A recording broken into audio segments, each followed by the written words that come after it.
All right, in this video I'm going over what I'm calling a black box, where we're looking at analyzing the bandwidth of a signal, and really this is a modification of plot spec. One of my frustrations with plot spec is that as you look at different signals and you're comparing bandwidths, it's sort of this nebulous blob of stuff that you're having to look down at the frequency axis and try to make some estimation of the bandwidth. So my idea here is to come up with something that's a little more systematic that gives us a measure of bandwidth. Okay, so here's how this would work. Let's say we had a bandpass type of signal. This function works for both bandpass and baseband signals.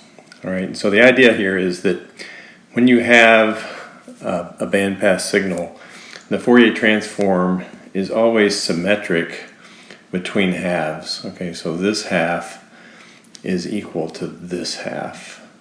All right, and this is supposed to be just a mirror image down here. I didn't draw that very well. Okay, but you know, that's fine for a mental representation, but when you do plot spec, you actually get something that looks more like, we'll just look at the positive frequencies here. It looks more like this, where there's extra stuff that shows up. I'll go ahead and do both sides. So the question is, how do we compare two things whenever there's a lot of extra sort of side lobes that show up? All right, and so I wrote some Matlab code that does the following. It starts at some center frequency, and then it starts looking at how much energy is in the signal. All right, so the first thing we do is we compute how much energy is in the signal from FC all the way out to the maximum frequency, which would be Fs over 2, the sampling rate divided by 2. Okay, so we add up the area of the curve that's represented by the gold and come up with something that we could call P total. I mean, it's not the total energy, but it's the total energy from FC on out. Okay, and from there, let me erase the gold. Okay, so from there, we want to compare that with adding up,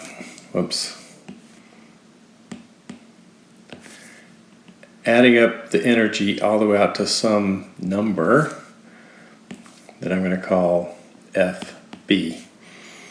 All right, now how do I find FB? Well, FB is the frequency such that the total of the green divided by the total of the gold meets some fraction, some bandwidth specification. So if I said that the bandwidth spec is 0.95, then when the green reaches 95% of the gold, we know FB. And if we know FB, we know by symmetry what the other half of this would be. B would be FA. Okay, so this part between here and here, this would be the bandwidth of the signal divided by 2. So I add another bandwidth over 2 here to get the total bandwidth of the signal. Okay, now this is not the absolute bandwidth. That's a key here. The absolute bandwidth is going to be more because we have these side lobes that come out here. All right, we're not counting those. We're only adding up the area between FA and FB. And when we get to 95% or whatever specification we have, we call that the bandwidth. Okay, so that's what it's doing, and I wanted to show you how you use it. Okay, so it's very much like plot spec, but it has a couple of extra arguments. All right, so when I look at this, you have to have some signal that you're analyzing. That's absolutely required. But the rest of these you can leave off. If you leave off TS, it defaults. I mean, if you leave off, these go in order. If you have two arguments, you have, the two need to be X and TS. If you have 3 arguments, it needs to be XTS and F center. If you have 4 arguments, well, you've got the function. Okay, so if you leave off everything but X, these things default to certain values. All right, and you should know, I can draw a picture here. If I'm looking at a baseband signal, then there's not a center frequency, or the center frequency could be regarded as 0. All right, so if you default to 0, then you're looking at a baseband signal. Okay, and the default bandwidth specification is 95%. You can increase that if you'd like. All right, so I've got some screenshots of applying this. Okay, so remember back when we looked at speech. Okay, I have a speech signal that's sampled at 10,000 samples per second. Okay, so looking at the arguments here, here's the speech signal. All right, I give it the sampling rate, 1 over 10K. It's a baseband signal, so I start at 0, and I'm using 95% of the energy as the bandwidth specification. All right, so here's what comes back. You get this plot. All right, so it's the spectrum of speech like we've looked at before. But in addition to what plot spec gives you, the portion that's in red would be what we would call in the bandwidth. That's in the 95% range. Okay, and from there, I also have it plot to the graph the bandwidth measurement of the signal. Okay, of course, this depends on the bandwidth specification parameter. So I've redone this with a 95%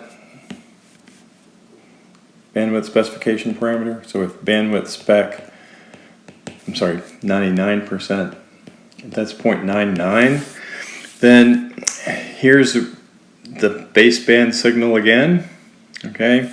And you see the bandwidth, of course, increases some because we increase that specification. So this is measuring to be 3.2K for the baseband signal, okay? And then I also showed the modulated signal, okay? So the parameter call on that would be bandwidth is equal to my bandwidth. I need the signal. This was a modulated speech. The sampling rate was upsampled to 80,000. So I divide by 80,000. The center frequency was 20,000. And the bandwidth specification was 0.99. Okay, so running this produced this plot. Okay, and so, it's pretty pleasing to look at in terms of this shows you a definition for the bandwidth, and as we expected, the bandwidth between baseband and the modulated signal doubled. Okay, so I wanted you to know about that function because we're going to use that a little bit later when we start comparing the bandwidth of different pulse shapes in a communication system.